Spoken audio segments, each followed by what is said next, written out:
Aí, dá pra parar de zoar meu carro?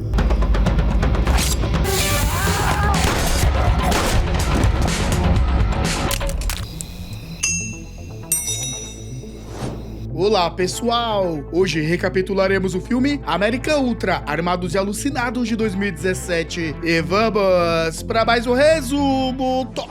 O filme abre com Michael Vell em uma bela enrascada, algemado dentro de uma cela, enquanto o oficial de interrogatório entra para ditar as regras do jogo. Do lado de fora, um observador misterioso espreita, deixando claro que essa história é mais complexa do que parece. Na mente de Mike, flechas do passado, ou melhor, de um futuro que ainda não aconteceu. Entre as lembranças que grudam como pista de um crime mal explicado, estão uma colher ensanguentada, uma frigideira e uma foto inocente de um ursinho de pelúcia, todas deixadas à vista, como se alguém quisesse montar um quebra-cabeça particularmente perturbador. Até pouco tempo atrás, a vida de Mike era absurdamente pacata. Ele e sua noiva Phoebe passaram 3 dias tranquilos em Limã, Virgínia Ocidental. Mike, um entusiasta de erva e um romântico incurável, planejavam uma surpresa, uma viagem ao Havaí para pedi-la em casamento. Mas como nada na vida dele funciona direito, um ataque de pânico destruiu os planos e garantiu que o único destino do casal fosse um retorno constrangedor para casa. Ele se desculpa o caminho todo, enquanto Phoebe, mesmo visivelmente frustrada, tenta manter a compostura. No dia seguinte, Mike volta à rotina entediante como balconista de uma loja de conveniência, organizando prateleiras e passando produtos no caixa, sem a menor ideia de que está no centro de uma bomba relógio. Em seu tempo livre, ele aprimora sua própria história em um quadrinho caseiro, estrelado por Apollo 8, um macaco astronauta embarcando em aventuras emocionantes. E então, em meio a um cigarro casual na porta da loja, algo muda. Ele pode não saber, mas alguém sabe demais sobre ele. Nos bastidores, a CIA tem vigiado cada passo de Mike, porque, surpresa, ele já fez parte de um programa ultra secreto chamado Ultra. Na sede da agência, Victoria Lasser vasculha arquivos sigilosos antes de se despedir de um antigo colega, Peter Dudas. Antes que possa relaxar, recebe uma ligação enigmática. Uma voz anuncia que o programa Ultra está de volta e que Mike será apagado em 24 horas. Lasser protesta, mas recebe uma ordem direta: fique fora disso. Em um encontro nada amistoso com Adrien Yates, um agente frio e calculista, Lasser insiste que Mike deveria ser protegido, não exterminado. Yates, no entanto, tem outra leitura da situação. Mike é uma ameaça, um problema ambulante que tentou sair da cidade várias vezes, e para um homem como Yates, ameaças devem ser eliminadas. Ou seja, resumindo esse blá blá blá, ele quer nosso protagonista morto e ponto final, o resto é só conversa. Em um raro momento de paz, Mike e Phoebe compartilham um cigarro e discutem as ideias mirabolantes da HQ de Mike. Estacionados no local de sempre, assistem a um guincho puxar um carro destroçado preso em uma árvore. A erva bate e a brisa sobe. Mike decide filosofar. O carro está sempre em movimento, cheio de possibilidades. A árvore, imóvel, o interrompe. E então vem a epifania. Talvez ele seja essa árvore na vida de Phoebe, segura no seu carro, a impossibilitando de prosseguir em frente. Claro, Phoebe discorda, mas Mike já decidiu que é um peso na vida dela. Fingindo ter um compromisso de trabalho, ele parte com outro plano em mente: encontrar seu amigo Rose e comprar fogo de artifícios para fazer um pedido de casamento inesquecível. O que ele não espera é a entrada nada sutil da agente Lasser na loja de conveniências. Com uma expressão de quem já viu tragédias o suficiente, ela se aproxima do caixa, carregando um pacote de macarrão instantâneo e uma garrafa de leite. Ela fala em código: Mandro está em movimento, Echo Shore foi comprometido, eles estão em campo. Mike encara, piscando lentamente: certo, e eu sou o Batman. O problema? Ele deveria entender essa frase. Esse era o gatilho para ativar suas habilidades, mas sua mente, possivelmente chapada, não se dá conta. Lasser percebe o desastre, pede desculpas e vai embora, deixando Mike frustrado e confuso. A resposta vem de forma nada sutil. Enquanto aquece uma sopa e sai para comer, ele vê 2 estranhos fuçando seu carro. Antes que possa pedir educadamente para pararem, as frases de Lasser fazem efeito e seus instintos são ativados. Ele reage da única forma que seu cérebro treinado pela CIA sabe: sopa fervendo no rosto do primeiro e desarmando o segundo com uma colher. Sim, uma colher. Ainda atordoado, Mike liga para Phoebe. Quando ela chega, encontra os corpos dos agressores. Mike não consegue entender o que diabos está acontecendo, mas não tem tempo para isso. O xerife local surge, dá uma olhada na cena e os prende sem nem piscar. Enquanto isso, Adrien Yates recebe a pior notícia do dia: 2 dos seus agentes foram eliminados. Pior ainda, foi Lasser quem ativou Mike. Furioso, ele decreta lockdown na área e manda os brutamontes Crane e Lauga Lauger para resolver a bagunça. E spoiler, isso não vai acabar bem para ninguém. Na cela, Mike e Phoebe tentam juntar as peças do que acabou de acontecer. De repente, Mike recita o código de ativação da CIA sem nem perceber. Ele não lembra o que almoçou ontem, mas, inexplicavelmente, está acessando seu modo super espião, como se fosse um comando de voz ativando uma assistente virtual. O xerife, sem saber que está prestes a ter o pior dia da carreira, o transfere para o interrogatório. Então, como no roteiro de filme de ação, a energia cai, o caos se instala. Do lado de fora, Crane está chutando as portas e disparando contra qualquer coisa que se mexa. Enquanto isso, Lauger, um sádico silencioso, espera na espreita para despachar Mike assim que tiver uma brecha. Só que Mike não é mais o cara perdido de meia hora atrás. Algo dentro dele desperta e de repente ele está lutando como um profissional. Com as algemas ainda nos pulsos, ele improvisa soqueiras e dá a Lauger a surra que o próprio não sabia que precisava. Enquanto isso, Crane faz o trabalho sujo, eliminando os policiais restantes e indo direto atrás do xerife. A energia volta e as câmeras registram Mike e Phoebe fugindo no meio do tiroteio. Crane grita para Mike como se estivesse chamando o cachorro desobediente. Ele não responde com palavras, só pega a granada que ela joga, devolve na mesma moeda e transforma a delegacia em um monte de destroços. Crane fica ferida e Mike, sem paciência para mais uma perseguição, se aproxima dela para acabar com a história. No estacionamento, a realidade bate. Sair da cidade não vai ser tão fácil. Eles tentam bolar um plano, mas não dá tempo nem para terminar a frase, antes que um explosivo plantado por um capanga de Yates detone o carro de Mike. E agora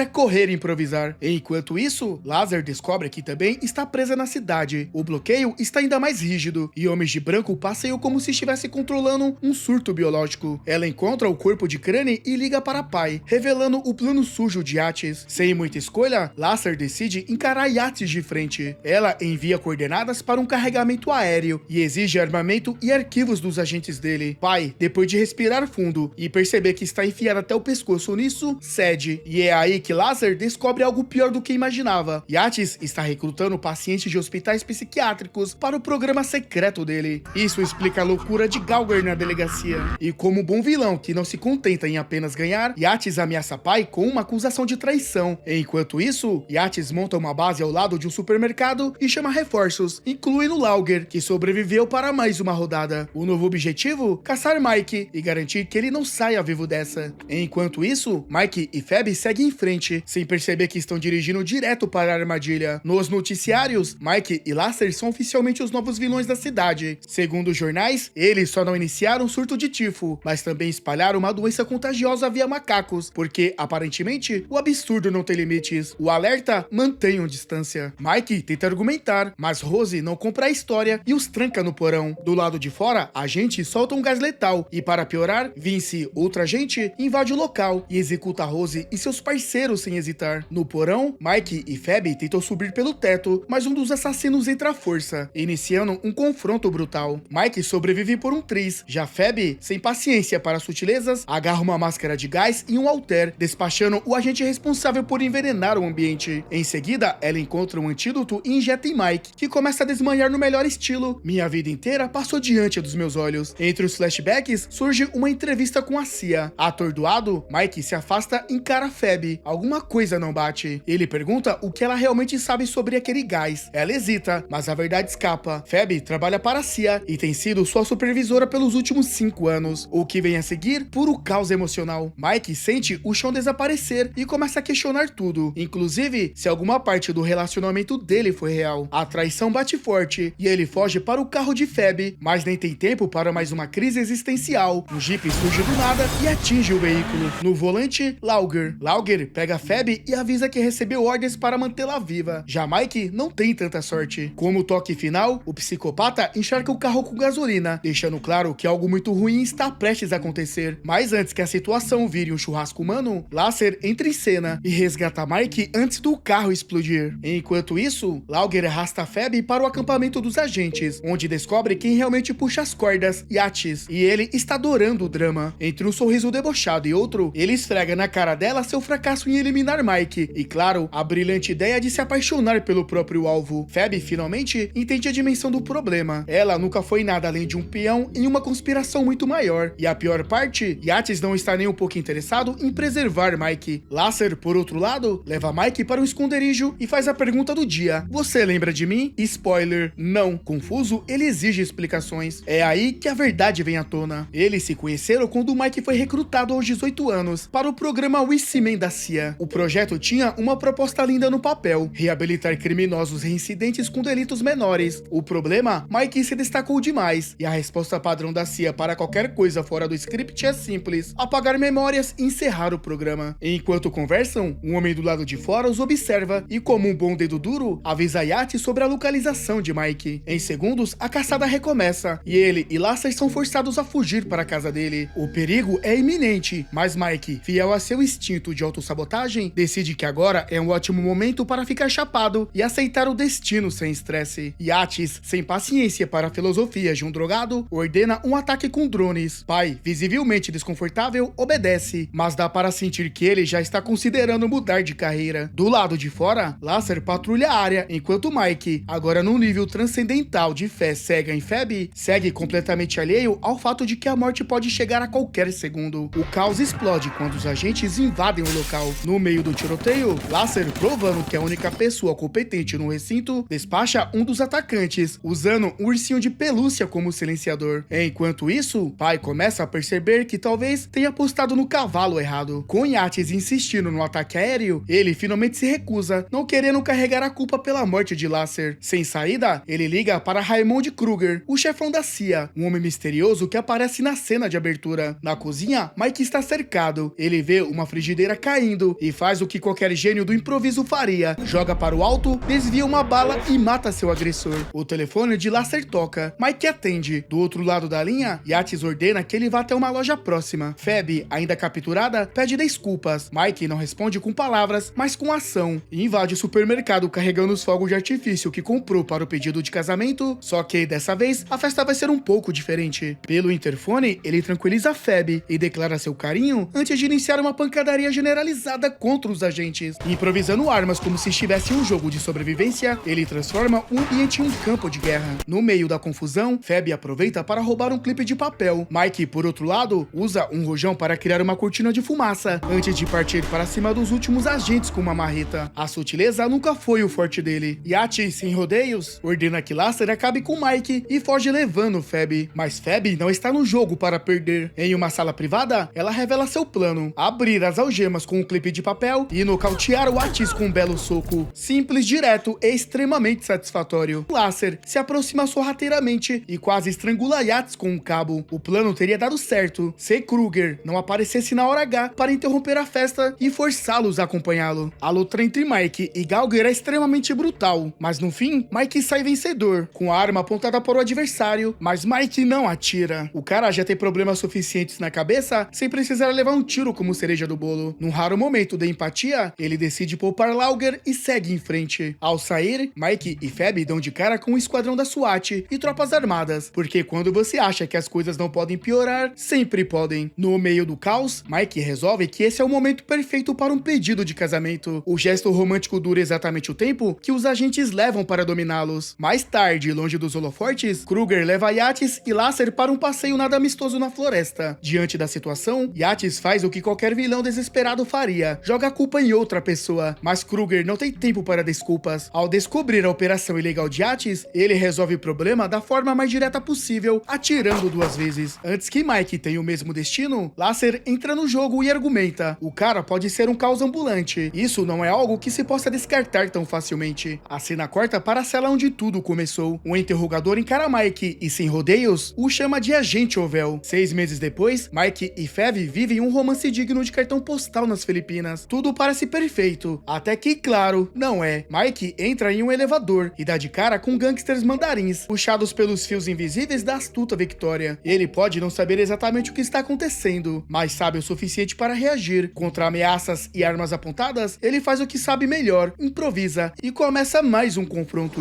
A American Ultra levou uma bela surra no Rotten Tomatoes, com míseros 43% de aprovação da crítica especializada e apenas 45% do público geral. Parece que nem os especialistas nem a audiência compraram a ideia de um espião chapado salvando o dia. A American Ultra, Armados e Alucinados, lançado em 2015, tem um conceito interessante, misturando ação e comédia com um toque de absurdo. E Jesse Eisenberg e Christian Stewart entregam uma química convincente como o casal protagonista. O humor ácido e as cenas de luta bem coreografadas são pontos altos, além do tom irreverente que dá uma identidade própria ao filme. No entanto, o roteiro não explora todo o potencial da premissa, e o ritmo às vezes oscila, tornando algumas partes arrastadas. A vilania caricata de Yates, Topher Grace, também não ajuda muito, tornando o antagonista pouco ameaçador. Uma curiosidade legal é que o roteirista do filme, Max Landis, escreveu o script em apenas 48 horas. No geral, é um filme divertido, mas que poderia ter sido melhor aproveitado. Vale pela ação e pela ideia diferente, mas falta um desenvolvimento mais sólido para realmente marcar. Dito isso, minha nota para American Ultra Armados e Alucinados é 7 de 10. E galera, de 0 a 10, qual seria a sua nota para esse filme? E se você não gosta de comentar, deixa o like, principalmente você que chegou até aqui. Vou ficando por aqui e até a próxima.